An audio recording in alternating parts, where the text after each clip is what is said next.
উত্তর কলকাতার সিমলা স্ট্রিটের বিখ্যাত দত্ত পরিবারে জন্ম হয়েছিল স্বামী বিবেকানন্দের। তখন অবশ্য তিনি মোটেও স্বামী বিবেকানন্দ নামে পরিচিত ছিলেন না। বাড়ির সেই ছোট্ট ছেলেটির নাম রাখা হয়েছিল নরেন্দ্রনাথ দত্ত। আদর করে সবাই ডাকত বিলে। বিলের দাদু দুর্গাচরণ দত্ত ফার্সি আর সংস্কৃত ভাষায় পণ্ডিত ছিলেন।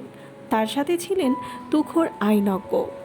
কিন্তু মাত্র ২৫ বছর বয়সে তার ছেলে বিশ্বনাথের জন্ম হলে তিনি সংসার ত্যাগ করে সন্ন্যাস গ্রহণ করেন। বিলের বাবা বিশ্বনাথ দত্ত একজন জ্ঞানীগুণী মানুষ ছিলেন। তিনি ইংরেজি এবং ফার্সি ভাষায় সুপণ্ডিত ছিলেন। বাইবেল আর ফার্সি কবি হাফিজের লেখা পড়তে তিনি খুব পছন্দ করতেন। আশেপাশের মানুষজন সবাই তাকে খুব সম্মান করে চলত। তিনি কলকাতা হাইকোর্টের একজন দক্ষ আইনজীবী ছিলেন। বিশ্বনাথ দত্ত খুব দয়ালু একজন মানুষ ছিলেন। তিনি জাতি ধর্ম নির্বিশেষে সব মানুষকে সমানভাবে দান বা সাহায্য করতেন। তিনি সঙ্গীত চর্চা করতে পছন্দ করতেন। তার গানের গলা খুব ভালো ছিল। তিনি চেয়েছিলেন যে তার ছেলে বিলে গান বাজনা নিয়ে পড়াশোনা করুক, কারণ তিনি মনে করতেন সঙ্গীত মানুষকে অনেক আনন্দ দেয়। বিলের মা ভুবনেশ্বরী দেবী ছিলেন তার বাবার সুযোগ্য স্ত্রী। তিনি প্রখর বুদ্ধিমতী ছিলেন। সবাই তাকে সম্মান করত আর সব বিষয়ে তার মতামতকে গুরুত্ব দিত। তার স্মৃতি শক্তি অসাধারণ ছিল। রামায়ণ আর মহাভারতের অনেকখানি করে অংশ তার মুখস্থ ছিল। তার স্বামীর মতো তিনিও গরিব দুঃখী মানুষদের সাহায্য করতে ভালোবাসতেন। এইরকম বাবা মায়ের কোলে 1863 সালের 12ই জানুয়ারি জন্ম হয়েছিল নরেন্দ্রনাথের। যে কোনো শিশুর জীবনে তার মায়ের প্রভাব সব থেকে বেশি। নরেন্দ্রনাথ অনেক পরে জানিয়েছিলেন কিভাবে তার মা তাকে প্রথম ইংরেজি শব্দগুলো শিখিয়েছিলেন। মায়ের কাছে তিনি বাংলা বর্ণমালা শিখেছিলেন। মায়ের কোলে বসিয়ে বিলে প্রথম রামায়ণ আর মহাভারতের গল্প শোনে। রামায়ণের গল্প শুনে ছোট্ট বিলের এত ভালো লাগে যে সে রাম সীতার একটা ছোট্ট মাটির মূর্তি কিনে ফুল দিয়ে পুজো করত।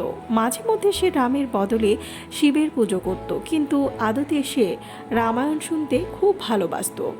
পাড়ায় কোথাও যদি রামায়ণ পাঠের আসর বসতো, সেখানে বিলের দেখা মিলতই। ছোটবেলা থেকেই বিলে ধ্যান ধ্যান খেলতে ভালোবাসত। এই খেলার মধ্যেই মাঝে মাঝে ধ্যান করতে করতে সে এমন আত্মহারা হয়ে যেত যে তার বাইরের জগৎ সম্পর্কে কোনো খেয়ালই থাকতো না। একদিন এইভাবে সে বাড়ির এক কোণায় এমন গভীর ধ্যানমগ্ন হয়ে উঠেছিল যে বহুক্ষণ তার কোনো হুঁশ ছিল না।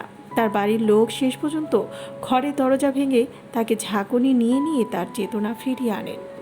ভবঘুরে সাধুদের সম্পর্কে বিলের খুব আগ্রহ ছিল। বাড়ির দরজায় কোনো সাধু এলে দাঁড়ালেই বিলে খুব খুশি হয়ে তাকে বাড়ির ভেতর থেকে যা ইচ্ছা তাই এনে দিয়ে দিত।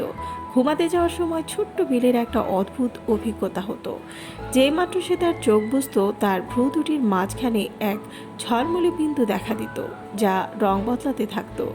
আর একসময় সেই বিন্দুটি বড় হতে হতে যেন তারা সারা শরীরকে উজ্জ্বল সাদা আলোয় ধুয়ে দিত। এই অভিজ্ঞতার মধ্য দিয়েই ছোট্ট ছেলেটা ধীরে ধীরে ঘুমিয়ে পড়ত। বিলে ভাবত সবারই বুঝি এমন হয়, কিন্তু এটা আসলে তার ভবিষ্যতের বিশালত্বের দিকেই নির্দেশ করত। তাই বলে ভেবো না আমাদের নরেন অর্থাৎ কিনা বিলে খুব গম্ভীর একটা ছোট্ট ছেলে ছিল। সে কিন্তু আসলে ছিল একটা খুব দুষ্টু ছোট্ট ছেলে। সে এত দুরন্ত ছিল আর তাকে মাঝে মাঝে সামলানো এত কঠিন হয়ে পড়তো যে তার পেছনে সব সময় বাড়ির দুজন দাসী বহাল ছিল। তাই তার মা মাঝে মাঝে রেগে গিয়ে বলতেন, আমি শিবের মতো একটা ছেলে চাইলাম, আর শিব নিজে না এসে একটা ভূতকে পাঠিয়ে দিলেন। দুষ্টু বিলে দিদিদের বোনদের পেছনে লাগতো, আর পেছনে তাড়া করে গেলেই খোলা নর্দমায় নেমে পড়ে তাদের মুখ ভেঙে। সে জানতো দিদিরা কিছুতেই নর্দমায় গিয়ে নামবে না। বাড়ির গরুটি ছিল তার খেলার সাথী, আর তার অন্য অনেক পশু ছিল। একটা বাদর, একটা ছাগল, একটা ময়ূর, এক ঝাঁক পায়রা আর 2-3টে গিনিপিগ। বাড়ির কাজের লোকদের মধ্যে কচুয়ান ছিল তার বিশেষ বন্ধু, আর বিলে তার দেখা দেখি বড় হয়ে সহিস হতে চাইতো।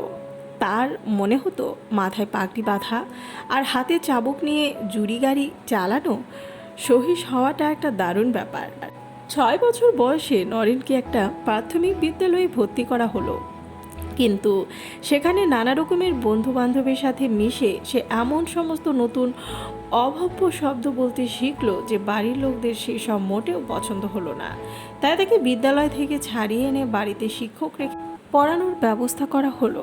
নরেন দ্রুত নিজের পড়াশোনায় এগিয়ে যেতে লাগলো। যখন অন্য ছেলেরা বর্ণমালা চিনতে ব্যস্ত, ততদিনে সে লিখতে পড়তে শিখে গেছে। তার স্মৃতিশক্তি ছিল অসাধারণ। তার শিক্ষক বই থেকে পড়ে যেতেন আর সেটা শুনেই তার পড়া হয়ে যেত। মাত্র 7 বছর বয়সে সংস্কৃত ব্যাকরণ বই, মুগ্ধবোধ এবং রামায়ণ ও মহাভারতের অনেকটা করে অংশ তার মুখস্থ হয়ে গিয়েছিল। 7 বছর বয়সে নরেন ভর্তি হলো পণ্ডিত ঈশ্বরচন্দ্র বিদ্যাসাগরের প্রতিষ্ঠা করা মেট্রোপলিটন ইনস্টিটিউশনে। সেখানে তার শিক্ষকেরা সহজেই তার প্রখর বুদ্ধির আন্দাজ পেলেন, কিন্তু পরে তার ক্লাসের বন্ধুদের থেকে জানা যায় নরেন এত দুরন্ত ছিল যে বেশিরভাগ সময়ই তাকে তার ডেস্কে দেখতে পাওয়া যেত না। নরেন তার বন্ধুদের খুব প্রিয় পাত্র ছিল। তার বন্ধুরা তাকে সবাই তাদের নেতা মেনে নিয়েছিল। তার পছন্দের খেলা ছিল রাজার বিচার সভা। একটা ক্লাস ঘরের সব থেকে উঁচু ধাপ হতো তার সিংহাসন। সেই ধাপে আর কেউ বসতে পারতো না। সেখানে বসে সে তার বন্ধুদের মধ্যে থেকে মন্ত্রী, সেনাপতি, যুবরাজ, কোটাল বেছে নিয়ে নিচের ধাপগুলিতে বসাতো। তারপর সে তার দরবার চালাতো আর রাজার মতো বিচার করত। কেউ তার কথা না শুনলেই সে তার দিকে কটমট করে তাকাতো। খেলাধুলায় তার উৎসাহের অভাব ছিল না। স্কুলে টিফিনের ঘন্টা পড়লে সে সব থেকে আগে খেয়ে নিয়ে সোজা খেলার মাঠে ছুটত। রোজ নিত্য নতুন খেলা খেলতে তার ভারী ভালো লাগতো। তাই সে বন্ধুদের নিয়ে মাঝে মাঝেই নতুন খেলা বানাতো। বন্ধুদের মধ্যে ঝগড়া হলে তারা নরেনের কাছে সমস্যার সুরাহা চাইতে আসতো। নরেন কিন্তু আরও একটা প্রতিভা ছিল। ক্লাসে শিক্ষকেরা পড়াতে থাকতেন আর তার ফাঁকে ফাঁকেই সে কিন্তু বন্ধুদের রামায়ণ মহাভারতের গল্প অথবা বাড়িতে কী কী দুষ্টুমি করেছে সেই সব গল্প বলতো। একদিন ক্লাসে পড়ানোর সময় নরেন আর তার বন্ধু কথা বলছিল। মাস্টারমশাই হঠাৎ তাদের জিজ্ঞাসা করলেন, বলো তো আমরা কী নিয়ে পড়াশোনা করছি। অন্য ছেলেরা চুপ করে রইল, কিন্তু নরেন বলে দিতে পারলো তখন ক্লাসে কি পড়া হচ্ছিল। কি করে? কারণ নরেনের সে অদ্ভুত শক্তি ছিল যা দিয়ে সে একসাথে একাধিক বিষয়ে মন দিতে পারত।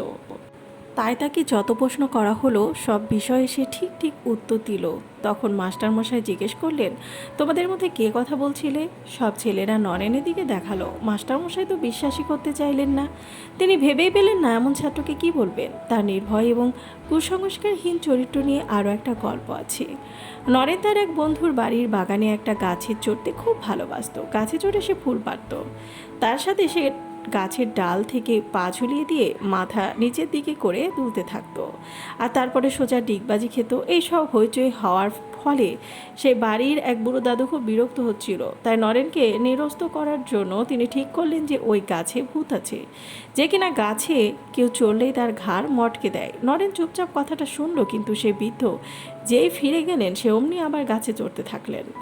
তার বন্ধুরা তো বৃদ্ধের কথা শুনে ভয় পেয়ে গেছিল। তারা তাকে বারণ করতে লাগলো, কিন্তু নরেন হেসে হেসে বলল, তুই কি গাধা রে? আরে এই বুড়ো দাদুর গল্প সত্যি হলে তো আমার ঘাড় অনেকদিন আগেই মটকে যেত। নরেন ছিল সবার প্রিয়।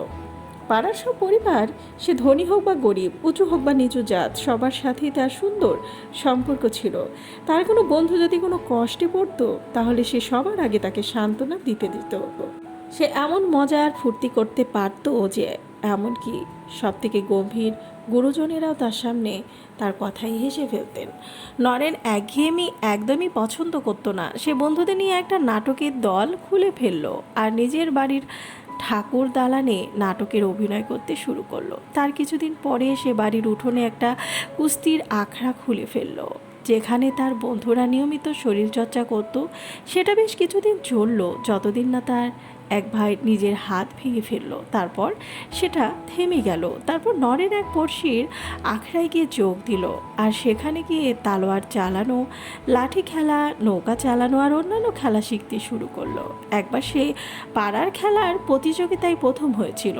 যখন সে এইসব নিয়ে ক্লান্ত হয়ে পড়তো তখন সে বাড়িতে ম্যাজিক লণ্ঠনের ছবি দেখাতো। এরকম সময় তার ইচ্ছা হলো রান্না শিখবে। সে বন্ধুদের জুটিয়ে যার যেমন সামর্থ্য চাঁদা জোগাড় করলো, সব থেকে বেশি চাঁদা সেই দিল। আর সেই হলো প্রধান রাঁধুনি। এই দুষ্ট ছেলেটার কিন্তু কোনো অসৎ অভিসন্ধি ছিল না, সে কোনোভাবেই কোনো খারাপ কাজ করতো না। তার জীবনের মূল মন্ত্র ছিল সত্যি কথা বলা। সারাদিন সে খেলাধুলো হই হুল্লোড় সময় কাটালেও রাতের দিকে সে ধ্যান করতে শুরু করলো। নরেন যত বড় হতে লাগলো তার প্রকৃতিতে তত পরিবর্তন দেখা দিল। সে নিয়মিত নানা রকমের বই খবরের কাগজ পড়তে শুরু করলো আর নানা রকমের আলোচনা সভায় যেতে শুরু করলো। ফিরে এসে তার বন্ধুদের সাথে সেসব বিষয়ে নিজের মতো করে আলোচনা করত। তার তর্ক বিতর্ক করার ক্ষমতা দেখে বন্ধুরা অবাক হতো। 1877 সালে নরেন যখন অষ্টম শ্রেণীতে পড়ে, তার বাবা মধ্যপ্রদেশের রায়পুরে গেলেন। নরেনও সাথে গেল। রায়পুরে কোনো স্কুল ছিল না, এর ফলে নরেন তার বাবার সাথে অনেক বেশি করে সময় কাটাতে পারল।